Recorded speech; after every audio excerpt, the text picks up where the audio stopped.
स्वागत है बच्चों ਤੁਹਾਡੇ ਆਪਣੇ ਚੈਨਲ ਲਰਨ ਪੰਜਾਬ ਤੇ ਅੱਜ ਅਸੀਂ ਪੜਨ ਜਾ ਰਹੇ ਹਾਂ ਜਮਾਤ 9ਵੀਂ ਵਿਸ਼ਾ ਸਮਾਜਿਕ ਵਿਗਿਆਨ ਦਾ ਇਤਿਹਾਸ ਭਾਗ ਪਾਠ ਨੰਬਰ 6 ਜਿਸ ਦਾ ਨਾਂ ਹੈ ਰੂਸੀ ਕ੍ਰਾਂਤੀ।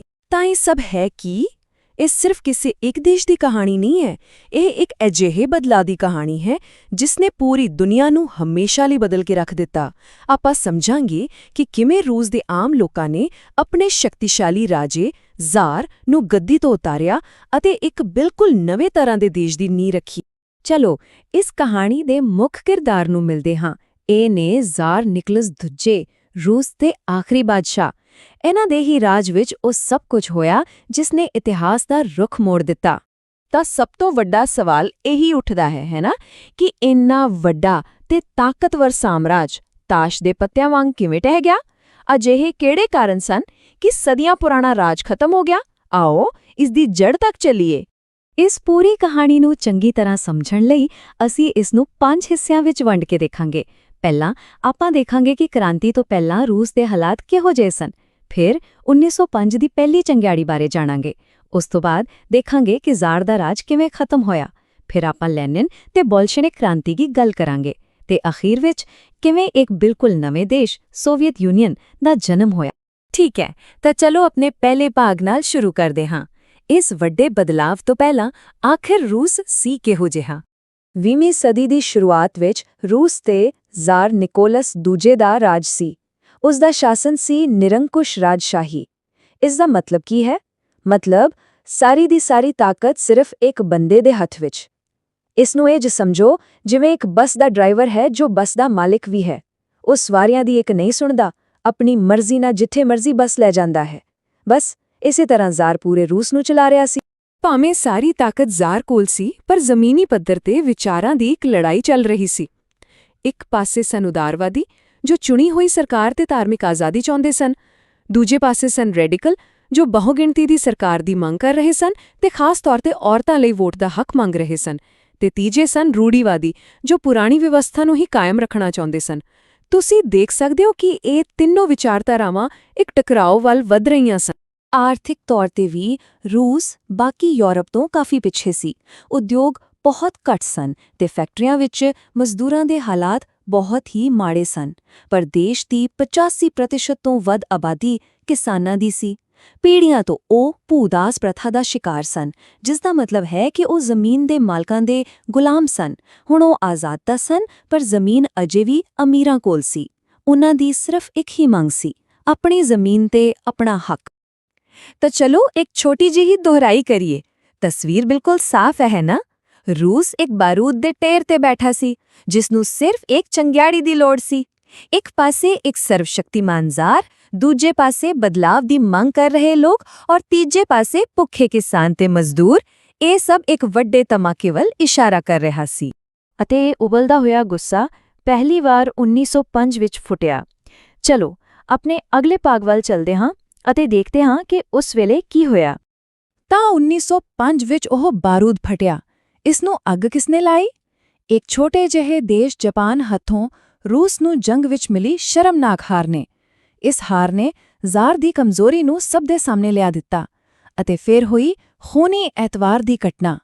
ਸ਼ਾਂਤਮਈ ਮਜ਼ਦੂਰ ਜ਼ਾਰ ਦੇ ਮਹਿਲ ਵੱਲ ਮਾਰਚ ਕਰ ਰਹੇ ਸਨ ਅਤੇ ਉਨ੍ਹਾਂ ਤੇ ਗੋਲੀਆਂ ਚਲਾ ਦਿੱਤੀਆਂ ਗਈਆਂ। ਇਸ ਕਤਲੇਆਮ ਨੇ ਪੂਰੇ ਦੇਸ਼ ਵਿੱਚ ਗੁੱਸੇ ਦੀ ਅੱਗ ਭੜਕਾ ਦਿੱਤੀ। ਲੋਕਾਂ ਨੂੰ ਸ਼ਾਂਤ ਕਰਨ ਲਈ ਜ਼ਾਰ ਨੇ ਇੱਕ ਸੰਸਦ ਬਣਾਉਣ ਦਾ ਐਲਾਨ ਕੀਤਾ, ਜਿਸ ਨੂੰ ਡੂਮਾ ਕਿਹਾ ਜਾਂਦਾ ਸੀ। ਪਰ ਤੁਸੀਂ ਜਾਣਦੇ ਹੋ, ਇਹ ਸਭ ਸਿਰਫ ਇੱਕ ਦਿਖਾਵਾ ਸੀ। ਜਿਸ ਪਲ ਪਹਿਲੀ ਡੂਮਾ ਨੇ ਉਸ ਦੀ ਤਾਕਤ ਨੂੰ ਚੁਣੌਤੀ ਦੇਣ ਦੀ ਕੋਸ਼ਿਸ਼ ਕੀਤੀ, ਉਸਨੇ ਉਸ ਨੂੰ ਭੰਗ ਕਰ ਦਿੱਤਾ। ਬਾਅਦ ਦੀਆਂ ਡੂਮਾਵਾਂ ਵਿੱਚ ਉਸਨੇ ਸਿਰਫ ਆਪਣੇ ਵਫਾਦਾਰਾਂ ਨੂੰ ਭਰਿਆ ਤਾਂ ਜੋ ਉਹ ਸਿਰਫ ਉਸ ਦੇ ਹੱਥਾਂ ਦੀ ਕਠਪੁਤਲੀ ਬਣ ਕੇ ਰਹਿ ਜਾਵੇ। 1905 ਦੀ ਕ੍ਰਾਂਤੀ ਇੱਕ ਤਰ੍ਹਾਂ ਦੇ ਡਰੈਸ ਰਿਹਰਸਲ ਸੀ। ਅਸਲੀ ਤੂਫਾਨ ਤਾਂ ਅਜੇ ਆਉਣਾ ਬਾਕੀ ਸੀ ਅਤੇ ਉਸ ਦੀ ਸ਼ੁਰੂਆਤ ਇੱਕ ਵਿਸ਼ਵ ਪੱਧਰੀ ਘਟਨਾ ਨਾਲ ਹੋਈ, ਪਹਿਲਾ ਵਿਸ਼ਵ ਯੁੱਧ। ਪਹਿਲੇ ਵਿਸ਼ਵ ਯੁੱਧ ਨੇ ਰੂਸ ਨੂੰ ਪੂਰੀ ਤਰ੍ਹਾਂ ਤਬਾਹ ਕਰਕੇ ਰੱਖ ਦਿੱਤਾ। ਦੇਸ਼ ਇਸ ਜੰਗ ਲਈ ਬਿਲਕੁਲ ਵੀ ਤਿਆਰ ਨਹੀਂ ਸੀ। ਨਤੀਜਾ ਭਿਆਨਕ ਤਬਾਹੀ। ਅਸੀਂ ਗੱਲ ਕਰ ਰਹੇ ਹਾਂ ਲਗਭਗ 18 ਲੱਖ ਰੂਸੀ ਫੌਜੀਆਂ ਦੇ ਮਾਰੇ ਜਾਣ ਦੀ ਅਤੇ ਲੱਖਾਂ ਹੋਰ ਜ਼ਖਮੀ ਹੋਏ। ਇਹ ਅੰਕੜੇ ਉਸ ਤਬਾਹੀ ਦੀ ਗਵਾਹੀ ਭਰਦੇ ਹਨ ਜਿਸ ਨੇ ਰੂਸ ਨੂੰ ਗੋਡਿਆਂ ਤੇ ਲਿਆ ਦਿੱਤਾ ਸੀ। ਤੇ ਜੰਗ ਦਾ ਅਸਰ ਸਿਰਫ ਸਰਹੱਦ ਤੇ ਹੀ ਨਹੀਂ ਸੀ, ਇਹ ਹਰ ਘਰ ਵਿੱਚ ਮਹਿਸੂਸ ਕੀਤਾ ਜਾ ਰਿਹਾ ਸੀ। ਖੇਤਾਂ ਵਿੱਚ ਕੰਮ ਕਰਨ ਵਾਲੇ ਮਰਦ ਫੌਜ ਵਿੱਚ ਭੇਜ ਦਿੱਤੇ ਗਏ, ਇਸ ਲਈ ਫਸਲਾਂ ਬਰਬਾਦ ਹੋ ਗਈਆਂ। ਉਦਯੋਗ ਠੱਪ ਹੋ ਗਏ ਤੇ ਸ਼ਹਿਰਾਂ ਵਿੱਚ ਰੋਟੀ ਦੀ ਭਾਰੀ ਕਮੀ ਹੋ ਗਈ। ਲੋਕ ਸੱਚਮੁੱਚ ਭੁੱਖੇ ਮਰ ਰਹੇ ਸਨ ਅਤੇ ਸਰਕਾਰ ਕੋਲ ਕੋਈ ਜਵਾਬ ਨਹੀਂ ਸੀ। ਫਰਵਰੀ 1917 ਤੱਕ ਲੋਕਾਂ ਦੇ ਸਬਰ ਦਾ ਬੰਨ੍ਹ ਟੁੱਟ ਚੁੱਕਾ ਸੀ। ਇਹ ਸਭ ਰਾਜਧਾਨੀ ਪੈਟਰੋਗ੍ਰਾਡ ਦੀਆਂ ਸੜਕਾਂ ਤੇ ਔਰਤਾਂ ਦੇ ਰੋਟੀ ਮੰਗਣ ਨਾਲ ਸ਼ੁਰੂ ਹੋਇਆ। ਜਲਦੀ ਹੀ ਫੈਕਟਰੀ ਮਜ਼ਦੂਰਾਂ ਨੇ ਹੜਤਾਲ ਕਰ ਦਿੱਤੀ। ਪਰ ਅਸਲ ਮੋੜ ਕਦੋਂ ਆਇਆ? ਜਦੋਂ ਜ਼ਾਰ ਦੇ ਆਪਣੇ ਸਿਪਾਹੀਆਂ ਨੇ ਪ੍ਰਦਰਸ਼ਨਕਾਰੀਆਂ ਤੇ ਗੋਲੀ ਚਲਾਉਣ ਤੋਂ ਇਨਕਾਰ ਕਰ ਦਿੱਤਾ ਅਤੇ ਉਹਨਾਂ ਨਾਲ ਹੀ ਆ ਮਿਲੇ। ਬਸ ਉਹੀ ਪਲ ਸੀ। ਸਰਕਾਰ ਦਾ ਕੰਟਰੋਲ ਪੂਰੀ ਤਰ੍ਹਾਂ ਖਤਮ ਹੋ ਗਿਆ ਅਤੇ ਜ਼ਾਰ ਨਿਕੋਲਸ ਦੂਜੇ ਨੂੰ ਗੱਦੀ ਛੱਡਣ ਲਈ ਮਜਬੂਰ ਹੋਣਾ ਪਿਆ। ਤਾਂ ਜ਼ਾਰ ਦਾ ਪਤਨ ਕਿਵੇਂ ਹੋਇਆ? ਚਲੋ ਦੁਹਰਾਈਏ। 3 ਮੁੱਖ ਗੱਲਾਂ: ਵਿਸ਼ਵ ਯੁੱਧ ਦੀ ਤਬਾਹੀ, ਸ਼ਹਿਰਾਂ ਵਿੱਚ ਭੋਜਨ ਦੀ ਕਮੀ ਅਤੇ ਅਖੀਰ ਵਿੱਚ ਫੌਜ ਦੀ ਬਗਾਵਤ। ਜਦੋਂ ਆਪਣੀ ਹੀ ਫੌਜ ਨੇ ਸਾਥ ਛੱਡ ਦਿੱਤਾ ਤਾਂ ਜ਼ਾਰ ਕੋਲ ਗੱਦੀ ਛੱਡਣ ਤੋਂ ਇਲਾਵਾ ਕੋਈ ਚਾਰਾ ਨਹੀਂ ਬਚਿਆ ਤੇ ਬਸ ਇਸੇ ਤਰ੍ਹਾਂ ਸਦੀਆਂ ਪੁਰਾਣੇ ਰੋਮਨੋਵ ਵੰਸ਼ ਦਾ ਅੰਤ ਹੋ ਗਿਆ। ਜ਼ਾਰ ਤਾਂ ਚਲਾ ਗਿਆ, ਪਰ ਸਮੱਸਿਆਵਾਂ ਉੱਥੇ ਦੀਆਂ ਉੱਥੇ ਹੀ ਸਨ। ਇਸ ਨਾਲ ਇੱਕ ਖਾਲੀਪਣ ਪੈਦਾ ਹੋ ਗਿਆ, ਇੱਕ ਮੌਕਾ, ਇੱਕ ਨਵੇਂ ਵਧੇਰੇ ਕੱਟੜਪੰਥੀ ਨੇਤਾ ਲਈ ਅੱਗੇ ਆਉਣ ਦਾ। ਅਤੇ ਇਸ ਖਾਲੀਪਣ ਨੂੰ ਭਰਨ ਲਈ ਸਾਹਮਣੇ ਆਏ ਵਲਾਦੀਮਿਰ ਲੈਨਿਨ ਆਪਣੀ ਬੋਲਸ਼ਵਿਕ ਪਾਰਟੀ ਦੇ ਨਾਲ। ਬੋਲਸ਼ਵਿਕ ਇੱਕ ਕ੍ਰਾਂਤੀਕਾਰੀ ਸਮੂਹ ਸੀ ਜਿਸ ਦਾ ਮੰਨਣਾ ਸੀ ਕਿ ਸਾਰੀ ਤਾਕਤ ਮਜ਼ਦੂਰਾਂ ਅਤੇ ਕਿਸਾਨਾਂ ਦੇ ਹੱਥਾਂ ਵਿੱਚ ਹੋਣੀ ਚਾਹੀਦੀ ਹੈ। ਲੈਨਿਨ ਜ਼ਿਲਾਵਤਨੀ ਤੋਂ ਰੂਸ ਵਾਪਸ ਆਇਆ ਅਤੇ ਆਪਣੀ ਅਪ੍ਰੈਲ ਥੀਸਿਸ ਨਾਲ ਉਸਨੇ ਲੋਕਾਂ ਨੂੰ ਇੱਕ ਸਾਫ਼ ਅਤੇ ਸ਼ਕਤੀਸ਼ਾਲੀ ਸੰਦੇਸ਼ ਦਿੱਤਾ। ਅਤੇ ਲੈਨਿਨ ਦੇ ਸੰਦੇਸ਼ ਬਾਰੇ ਸਭ ਤੋਂ ਸ਼ਾਨਦਾਰ ਗੱਲ ਇਹ ਸੀ ਕਿ ਇਹ ਕਿੰਨਾ ਸਰਲ ਅਤੇ ਸ਼ਕਤੀਸ਼ਾਲੀ ਸੀ। ਉਸਨੇ 3 ਚੀਜ਼ਾਂ ਦਾ ਵਾਅਦਾ ਕੀਤਾ ਜਿਨ੍ਹਾਂ ਦੀ ਲੋਕਾਂ ਨੂੰ ਸਖਤ ਲੋੜ ਸੀ: ਜੰਗ ਤੋਂ ਸ਼ਾਂਤੀ, ਕਿਸਾਨਾਂ ਲਈ ਜ਼ਮੀਨ ਅਤੇ ਭੁੱਖਿਆਂ ਲਈ ਰੋਟੀ। ਜ਼ਾਰ ਦੇ ਜਾਣ ਤੋਂ ਬਾਅਦ ਜਿਹੜੀ ਆਰਜ਼ੀ ਸਰਕਾਰ ਬਣੀ ਸੀ, ਉਹ ਲੋਕਾਂ ਦੀਆਂ ਉਮੀਦਾਂ ਤੇ ਖਰੀ ਨਹੀਂ ਉਤਰੀ। ਉਸਨੇ ਜੰਗ ਜਾਰੀ ਰੱਖਣ ਦਾ ਫੈਸਲਾ ਕੀਤਾ, ਜਿਸ ਨਾਲ ਲੋਕ ਹੋਰ ਵੀ ਗੁੱਸੇ ਹੋ ਗਏ।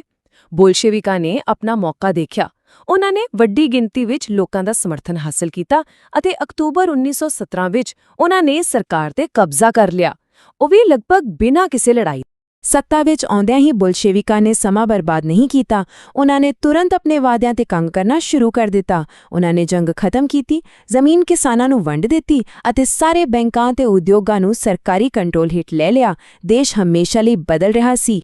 ਕ੍ਰਾਂਤੀ ਸਫਲ ਹੋ ਗਈ ਸੀ, ਪਰ ਲੜਾਈ ਅਜੇ ਖਤਮ ਨਹੀਂ ਹੋਈ ਸੀ। ਇਸ ਨਾਲ ਇੱਕ ਨਵੇਂ ਦੇਸ਼ ਦਾ ਜਨਮ ਹੋਇਆ, ਪਰ ਇਸ ਦੀ ਬਹੁਤ ਭਾਰੀ ਕੀਮਤ ਚੁਕਾਉਣੀ ਪਈ। ਕ੍ਰਾਂਤੀ ਤੋਂ ਬਾਅਦ ਰੂਸ ਇੱਕ ਭਿਆਨਕ ਘਰੇਲੂ ਯੁੱਧ ਵਿੱਚ ਫਸ ਗਿਆ। ਇਹ ਲੜਾਈ ਬੋਲਸ਼ੇਵਿਕਾਂ, ਜਿਨ੍ਹਾਂ ਨੂੰ ਰੈਡਸ ਕਿਹਾ ਜਾਂਦਾ ਸੀ, ਅਤੇ ਉਹਨਾਂ ਦੇ ਦੁਸ਼ਮਣਾਂ, ਜਿਨ੍ਹਾਂ ਨੂੰ ਵਾਈਟਸ ਕਿਹਾ ਜਾਂਦਾ ਸੀ, ਵਿਚਕਾਰ ਸੀ।